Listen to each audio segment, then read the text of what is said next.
We now move on to our next session, which is a guest lecture. To chair this session, may I please request Dr. Vidita Vaidya sir and Dr. Malay Dave sir to please join us on stage.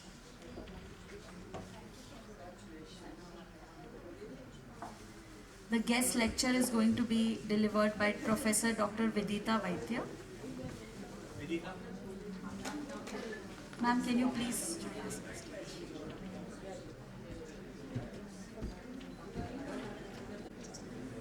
Good afternoon. On that wonderful day when Dr. Shobha Nair called me up to chair this session to introduce Vidita, it was a jump into nostalgia. I have known Vidita's parents before Vidita knew them. I have been following her progress in TIFR for various reasons.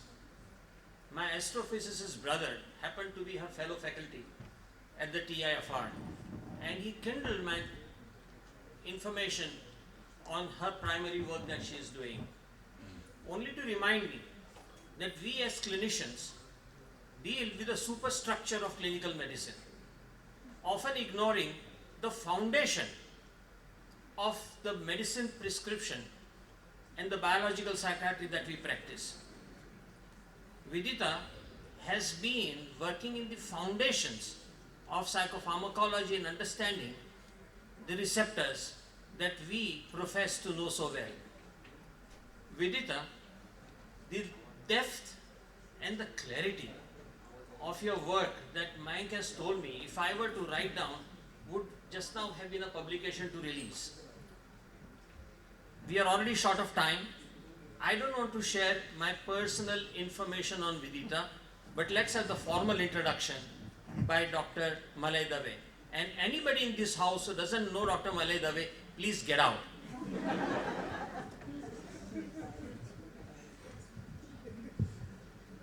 Good afternoon, everyone. For a more formal introduction of Dr. Vaidya, she is undergraduate from St. Xavier's College, Mumbai in Life Science and Biochemistry, PhD in Neuroscience at Yale University in the lab of Professor Ronald Duman, postdoctoral work done at Karolinska Institute in Sweden with Professor Ernest Arenas, and at the University of Oxford in the UK with Professor David Graham-Smith. She joined the Department of Biological Sciences, TIFR, as a faculty member in March of 2000, and her research group's work has been recognized by the National Bioscientist Award in 2012, the Shanti Swarup Bhatnagar Award in Medical Sciences in 2015, and the Infosys Prize in Life Sciences in 2022. In 2019, she received the award, the Nature Award for Mentoring in Science in the Mid-Career category, and in 21, the J.Z. Bose National Fellowship from the Science and Engineering Research Board, SCRB.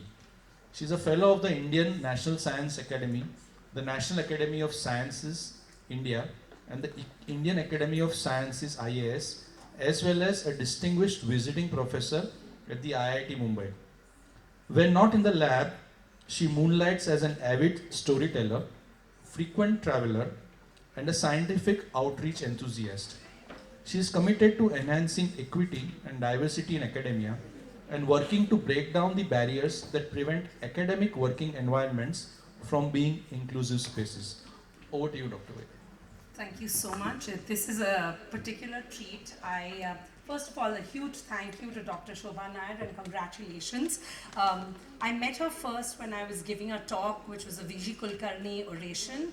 And I was talking about my work. It's fantastic to be talking to a bunch of psychiatrists. This is a rare moment for me. I got used to this when I was in graduate school, worked in a lab where it was a mix of preclinical researchers and clinicians. Was lucky enough to not only have my advisor, but to have Dr. John Crystal and Dennis Charney in the room quite regularly when we were talking about our science. So it's a special treat to talk to a psychiatrist. It's a rare moment for me as well. So wonderful, and thank you so much and congratulations. I hope this is also a precursor to continued dialogue between those who do fundamental research and those who apply that fundamental research to the real world. So hopefully this is the beginning of that. Special treat to have Dr. Vaidya here chairing this. I told my mum, guess who's chairing my session? And she said, please say hello to him. And yes, so this is a special treat, and thank you, Dr. Vidita Vaidya as well. What I'm going to do in the next half an hour or so is to tell you why fundamental research is important in understanding how the brain works, in understanding the underpinnings of psychiatric disorders. I will also give you the caveat that I work with rodent models. I work with rats and mice. So please take what I say with a little bit of a pinch of salt. But it is what we do, because those are the systems in which we can go in invasively and actually look at the brain. So what I'm going to tell you about is a part of what my lab is supremely interested in, but it's not just me. There are multiple people across the world who are interested in understanding how early experience, early childhood experience, sets up circuits in the brain such that you program either vulnerability or resilience to psychopathology. And why is this important for India? I love the idea that Dr. Savita Malhotra said we need to keep an Indian perspective. This is the Indian demographic. Okay, 250 million people will enter the workforce by 2030. India is going to be providing the world's workforce. If you look at demographics across the world, it's an utterly different looking map. It doesn't look anything like this. It has a very thin bottom and it has an expanding top. What does China look like in comparison to us? Kind of interesting to look at and interesting to think about. So if you look at the China versus India projected population pyramid from the Wall Street Journal, you'll see that we look still quite different from China. By 2050, we still have a fairly chubby tummy, whereas China is beginning to look lopsidedly different in architecture.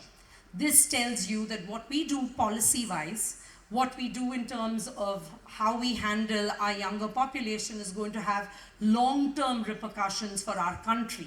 And so, in a sense, getting it right at the beginning stages is going to save us from a colossal epidemic of mental health, as well as other things that are going to emerge in the decades that are coming ahead of us. We just don't have the physical or infrastructural capacity to handle what is going to be coming our way.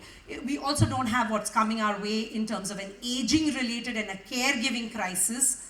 How are we going to even handle the scale of that? So in terms of the big study that started this off and kick-started it, it started in 1998 with a study that came out of a managed healthcare based situation. A Kaiser Permanente hospital in California ran this very large study with 17,000 individuals.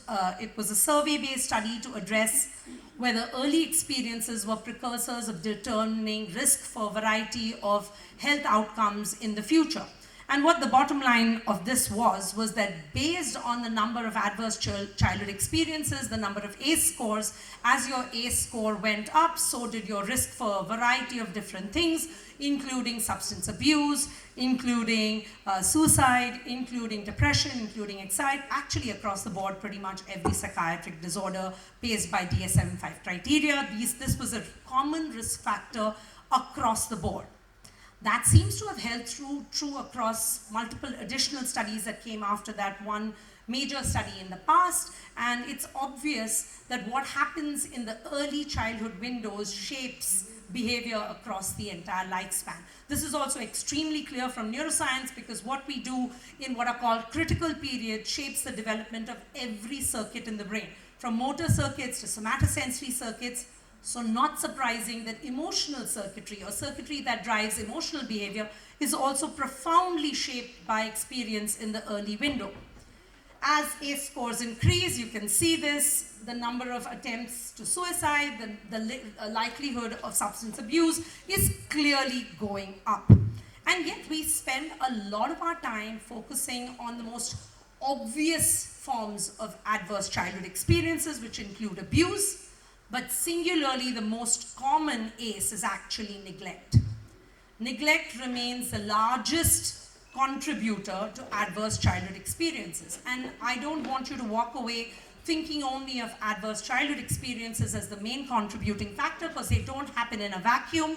They happen in the context of adverse community environments. So think about this as what you see as the adverse childhood experience, but this is happening in the context of complex adverse community environments, which then create sort of a situation in which you could explode and generate a variety of long-term health outcomes, including major risk for psychiatric disorders. Now I'm going to segue into my space of comfort. I'm not a psychiatrist. I'm a psychopharmacologist. I study the brain. I'm interested in circuits in the brain that produce emotional behavioral responses. And so I'm moving to model systems.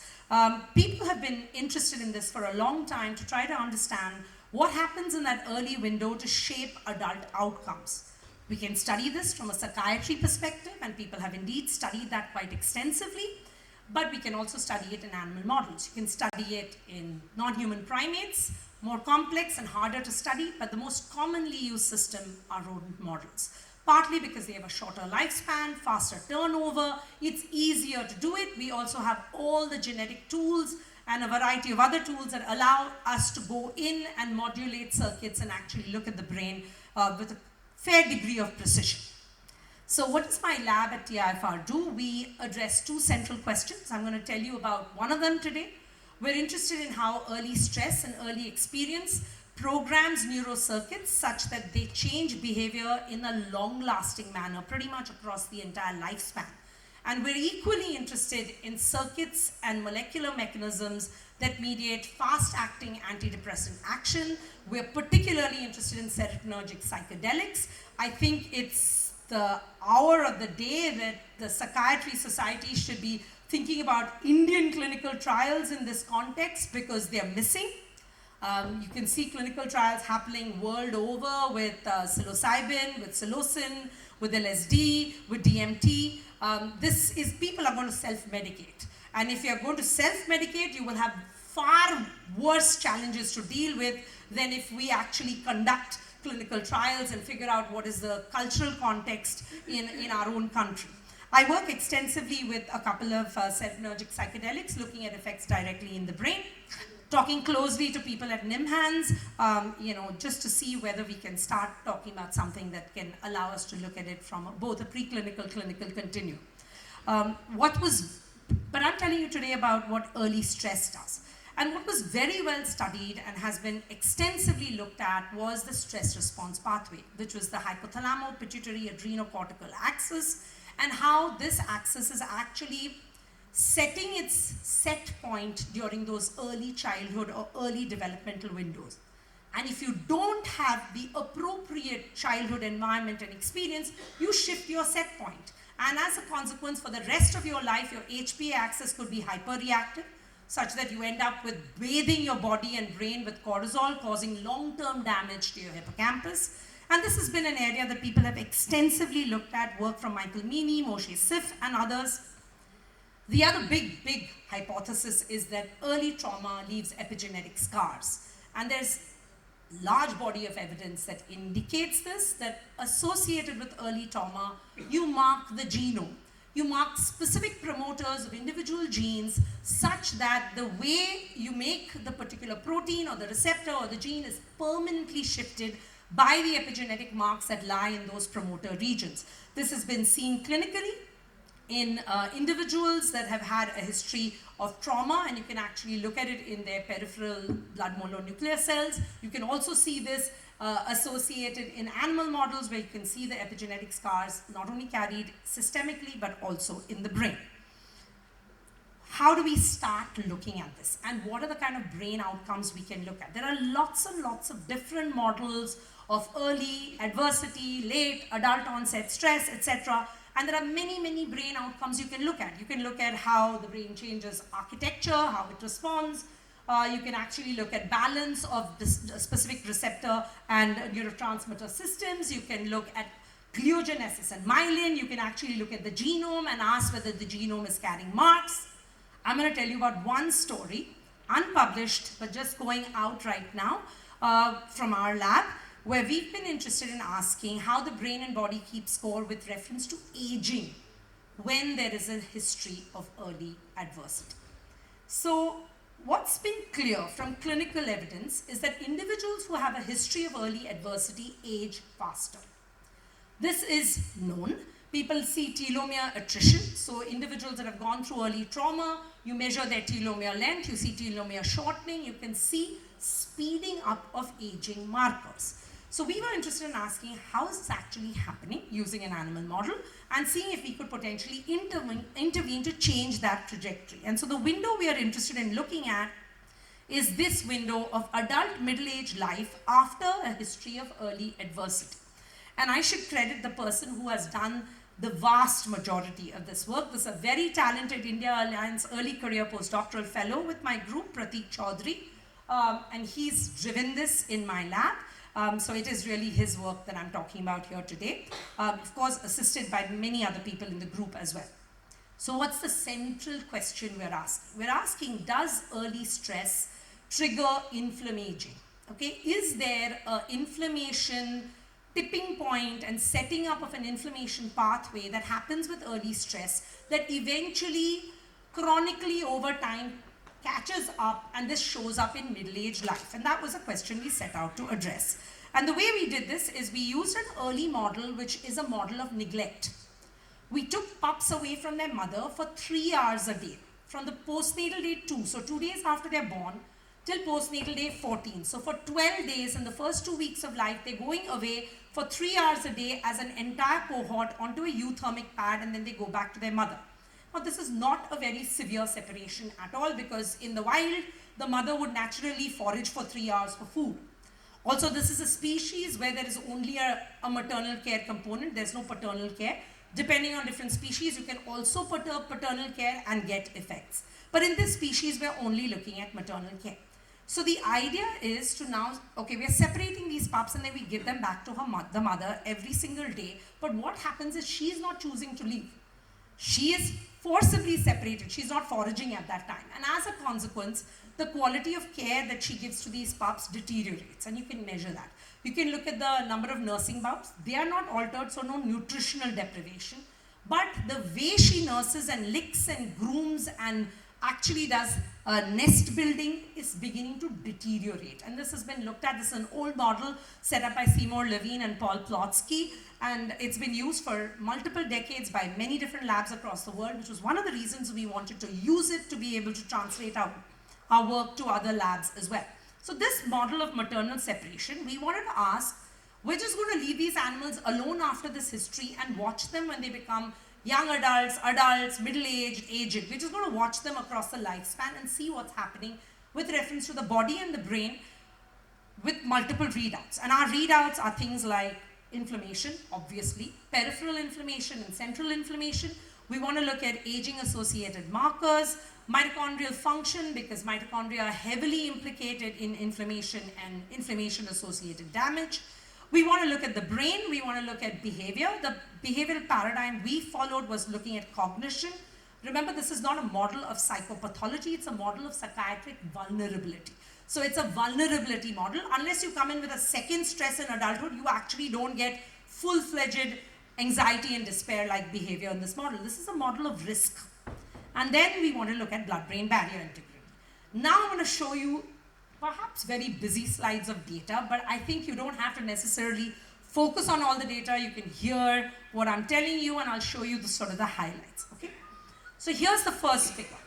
The first figure is actually asking, if you put these animals through early stress and you ask what happens to them across the lifespan, as far as their cognition is concerned, what happens?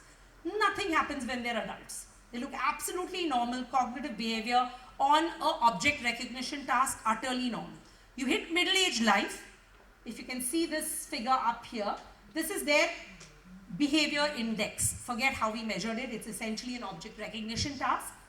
It goes, this is a normal control.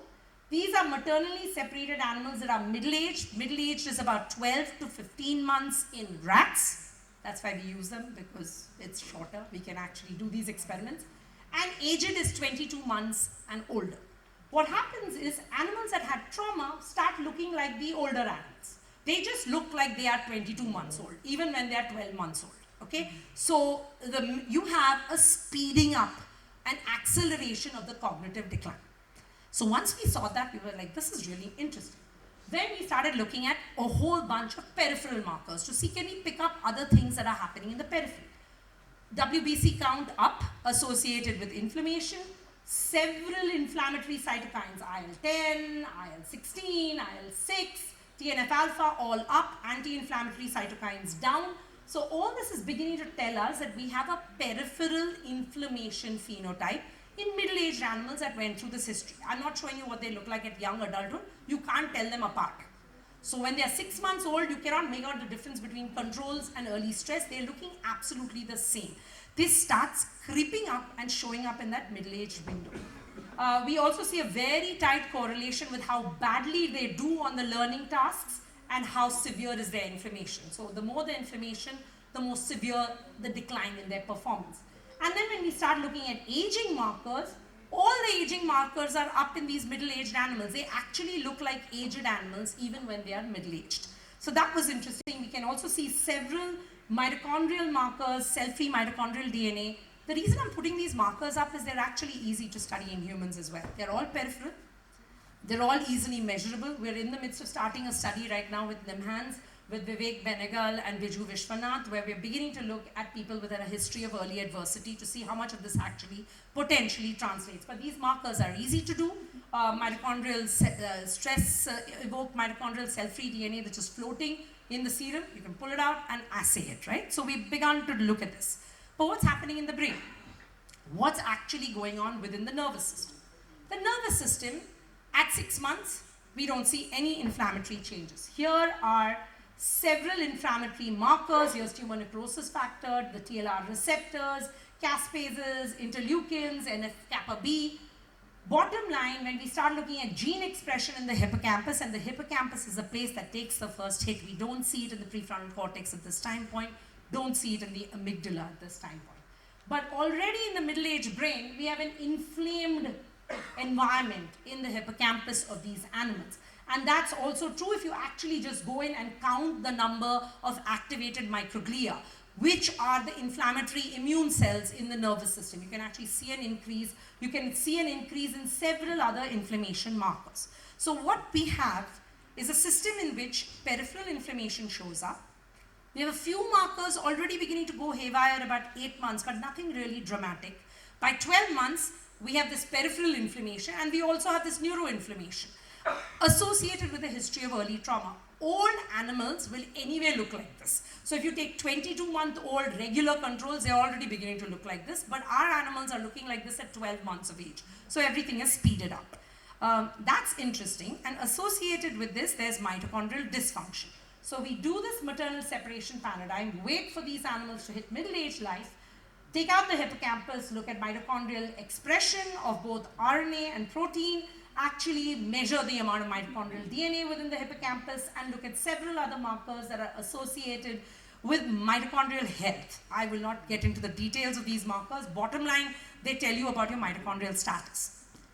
Everything is going haywire. You don't need to look at the details of the data. Those who are interested, of course, I'm happy to chat about it. But the bottom line is what this tells you is mitochondrial dysfunction in the middle-aged brain with a history of trauma. When you go in and actually take out the mitochondria, so you can isolate mitochondria from the hippocampus of normal controls who never had any early adversity, and mitochondria from animals that had a history of early adversity, and then you measure the amount of cellular respiration that these mitochondria are doing. Eventually, what are these mitochondria doing? Their bottom line is to actually do all your cellular respiration, provide most of the energy that these cells require. This is pretty dramatic. The blue line on top is the control. The orange line on the bottom is animals that had a history of early adversity. What you can see is you have mitochondrial dysfunction.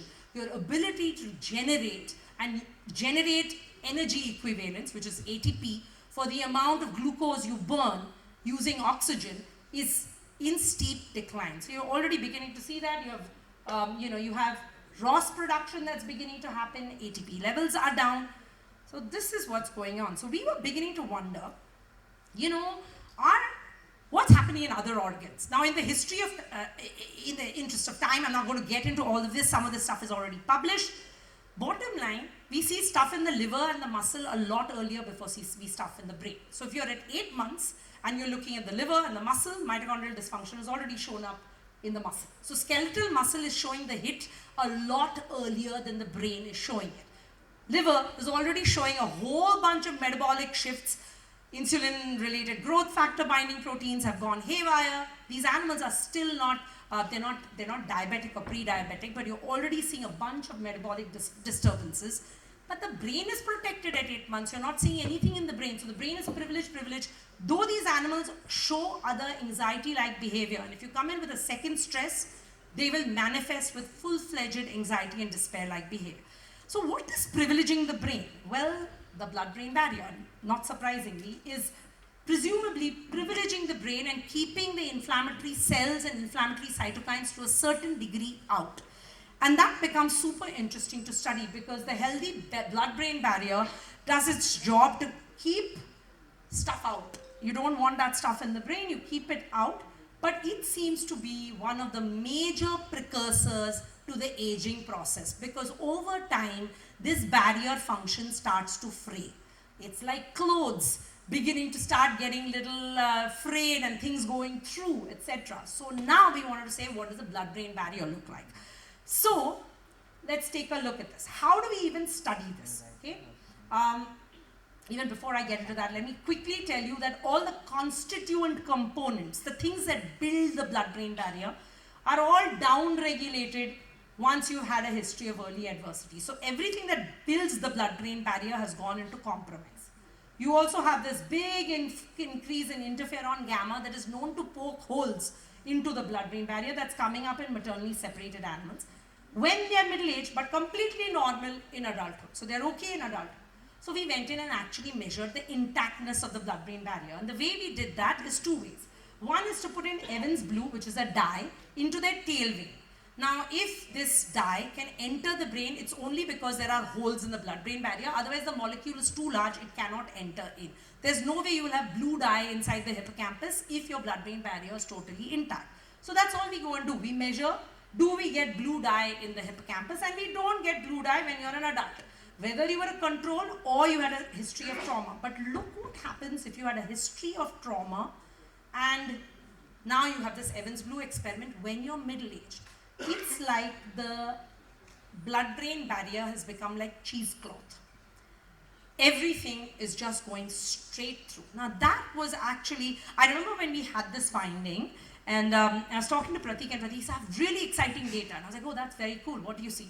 And then for 2 minutes, we have, oh my God, that's really exciting. And then 2 minutes later, we said, oh my God, that's terrible. Because that is truly terrible. If such a relatively mild trauma with no other perturbations after, no dietary deficiencies or nothing else is blowing holes in the blood-brain barrier like this in middle-aged life, then the blood-brain barrier is way more fragile than we have given it due credit for. And so that's scary. We confirm that with using a SPECT imaging, using technetium-99. We can do the same thing with a SPECT and show that, yes, the blood-brain barrier is compromised. So what did we find? We find that when you've had a history of maternal neglect in this animal model, you actually spare your brain through your adult years. You take the hit on your muscle, you take your hit on the liver, there's already some amount of inflammation in the periphery. But when you hit middle-aged life, it's like you have now opened the floodgates. And you have neuroinflammation, you have massive cognitive decline, you have all the upregulation of aging-associated factors, and you have this complete compromise of the blood-brain barrier. You're going to ask me, is any of this reversible? Because I told you that we went in early and then we left these animals completely alone for literally their entire lifespan, other than obviously animal-facilitated rearing. And this was interesting, right? This is where you get the money to do your science shapes sometimes the science that you do. So we got money from a really remarkable and unusual philanthropic effort put together by these doctors out of Andhra Pradesh who decided that they're going to donate their entire personal wealth to science. They don't have any children. They have this amazing set of hospitals that they have built, and they've decided they're just going to donate their wealth to science. So they set out these grants, and we applied for one, and we happened to be lucky enough to get the first one. And they are very involved and very engaged. They want to talk to us all the time about what we're doing, etc. And so at our midterm report, we were having a chat with them, and we said, here's our data. we are really interested in potentially reversing this. And being a psychopharmacologist, I was interested in looking at SSRIs, I was interested in looking at other things, I was interested in a whole bunch of things that could potentially be used. But they were interested in things that were over the counter. They were not interested in anything that was potentially going to be impossible to scale if this ever went translational. So they said, no pharmacological modulators. Please think about nutritional supplements and metabolic modulators, which are OTC. So they sent us back to the drawing board. Then we did a lot of work to think about what to use. There are many molecules out there, and we were scratching our head. First of all, we wanted something cheap because we have to give it to our animals for months and months and months. So we wanted something cheap, we wanted something OTC, we wanted something that would potentially influence mitochondria, potentially influence inflammation, potentially influence the blood-brain barrier. So the molecule we went with is nicotinamide. Nicotinamide is the amide form of vitamin B3. Okay, B3 is garden variety over-the-counter supplement. But it is the precursor for all the reducing equivalents. Nicotinamide is responsible for the biosynthesis of NAD. NAD is the molecule that gives you reducing equivalents to generate energy in all your cells. It's also a molecule that now lots of people are super interested in. People are really working with this. They're working with urolithin, L-acetylcarnitine. These are all the molecules that were playing around in our head, resveratrol, but multiple molecules that were playing around in our head. And then we did this work, and I went in as a skeptic saying, now they've made us do this work, but we have to do it, but I'm not sure this is going to work at all. And it's fantastic when you're a skeptic and they're totally proven wrong. Here's the data on the blood-brain barrier. The top panel. So what are we doing? We have animals that have gone through maternal separation. A cohort is drinking. So these are controls, they have drinking water. And then there's a group that is controlled but drinking nicotinamide. They're drinking it for 5 months, okay? It's in their regular drinking water. We're just spiking the drinking water. They're getting it as a supplemented drinking water. You have a group that has gone through maternal separation. They're on drinking water or they're drinking nicotinamide. So you have 4 groups. I'm doing a 4-group analysis of variance to look at whether these 2 variables interact. And we want to see, okay, here's the interferon gamma. What's happening to the interferon gamma in middle-aged animals? Here's controlled drinking water, maternal separation drinking water. It's up. Controlled nicotinamide, nothing is happening compared to control. Maternally separated animals on nicotinamide coming down. Okay, that's interesting. What's happening with the blood-brain barrier? These are all the constituent components that make the blood-brain barrier. All these genes are down with maternal separation in the hippocampus. We're getting rescued. So something is going on. But this is where our mind was sort of blown, because here's the blood-brain barrier. Here's, by the way, the SPECT dye that has entered the hippocampus. Controls, the SPECT dye doesn't go in because you have an intact blood-brain barrier. Here's your maternally separated animals. You get the drug, bottom line technetium 99 going in because the blood-brain barrier is frayed. Nicotinamide will not do anything when there is control. But this is maternally separated animals that had nicotinamide for 5 months. Their blood-brain barrier did not fray. So that sort of kind of blew our mind. And then we went on and looked at a bunch of other things. And in the interest of time, I want to show you all the data. It's just going out very soon for publication. Cell-free mitochondrial DNA coming back, bunch of aging-associated markers getting reversed. Something's getting fully reversed, something's getting partially reversed, something's not also getting reversed. Inflammation markers coming down again. Here's all the inflammatory cells in the hippocampus clearly seeing a rescue. Okay? And as far as cognition is concerned, we also start seeing a cognitive decline getting rescued when these animals have nicotinamide on board associated with a rescue of mitochondrial function. So these are the people who led the work, Pratik and Nishtha. Where are we going with this? Well, we first want to ask if this is real in humans. Along with Vivek Benegal, Biju Vishwanath and team at NIMHANS, starting a collaboration to look at individuals in the middle-aged window who have had a reported history of early adversity, to start looking at cell-free mitochondrial DNA, looking at inflammatory markers, looking at epigenetic marks that are carried in their peripheral blood mononuclear cells, seeing if this holds true, want to think about whether we can come in with certain interventions. Don't know where that's going to go. This may not necessarily translate. This is rodent models. It doesn't have to be the same in humans. I will only say this. Rats are significantly more resistant to stress than humans are. They are robust. You only need to look at the Mumbai rats to come to this conclusion that most rats will survive in quite hostile territory and hostile environments. So when you see stress effects on rats, you usually predict much stronger and faster stress effects in primates. Okay, so that's the data. Just to acknowledge the people who've done the work, Pratik led this. My lab is based right here at the Tata Institute of Fundamental Research, southernmost tip of Mumbai, right on the waterfront. I've had the wonderful privilege of working with an amazing team of people in my group.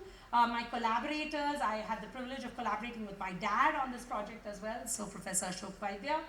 Professor Ullas Koltur, who's a mitochondrial respiratory physiologist at TIFR Hyderabad and TIFR Mumbai. My collaborator Carmen Sandy at EPFL in Lausanne. And none of this is possible without this phenomenal funding from the Padmavati Venkateshwara Foundation, from TIFR DAE. In some sense, this feels like a DAE family thing. Shobha Nair is the head of psychiatry at BARC. BARC is our sister organization, so it's wonderful for me to be here today when you're taking on the mantle. The Fulbright Fellowship, where I spent some time in the US recently, India Alliance funding, and that's my team, and I hope I didn't go too over time, but I'm happy to take questions.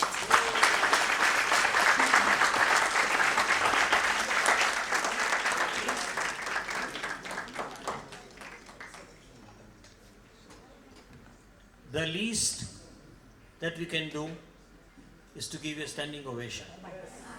Seriously, I've never had one, so this is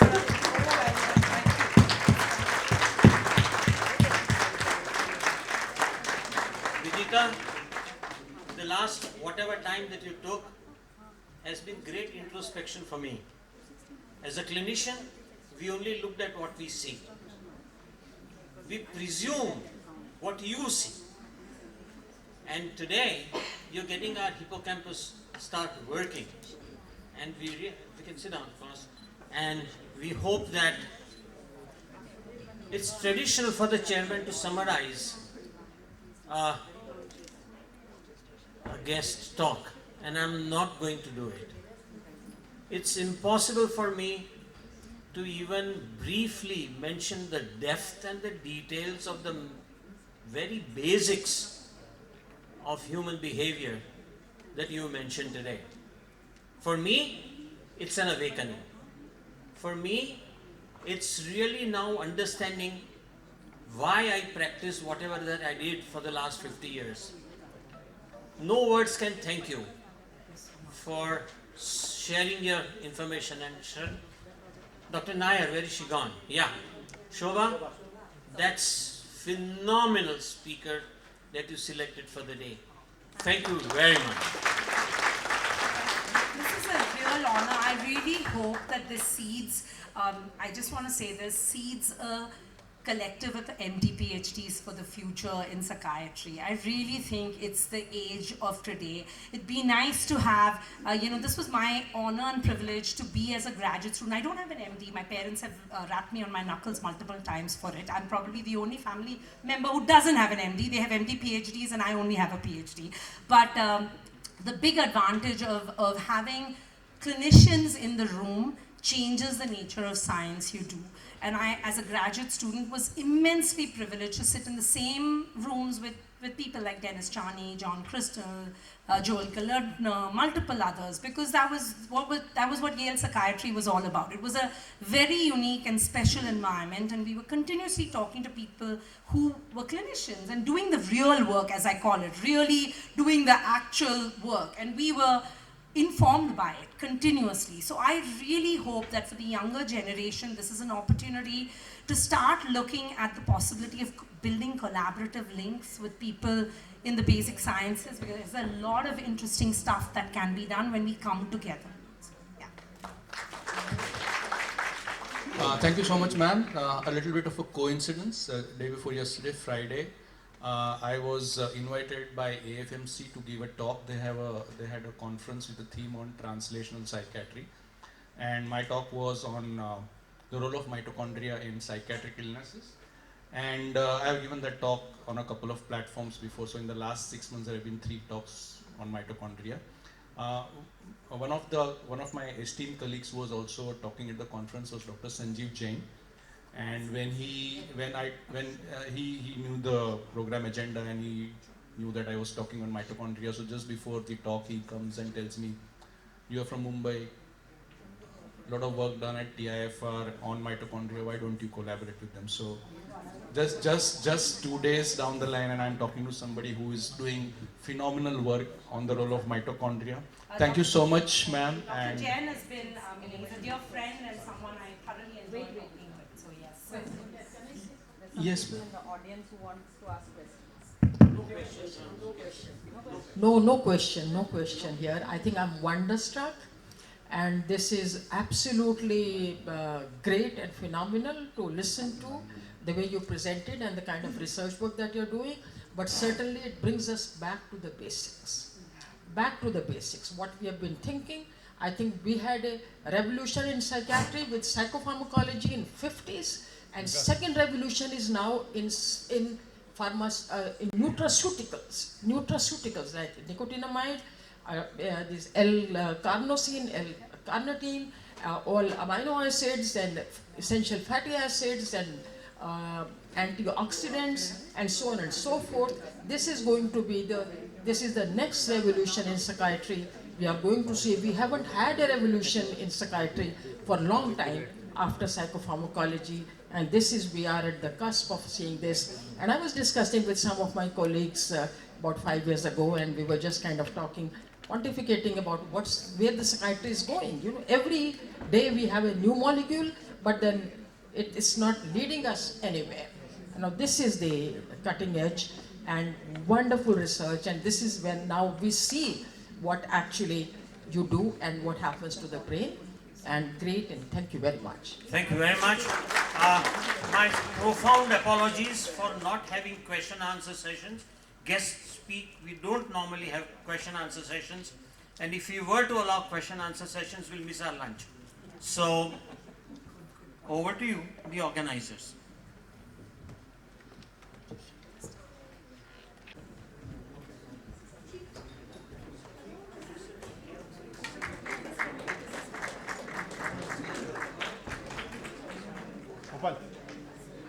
I was telling her,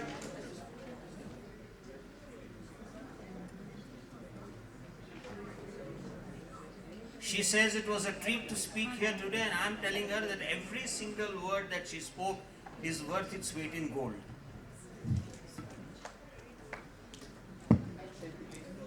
Please wait back, everyone.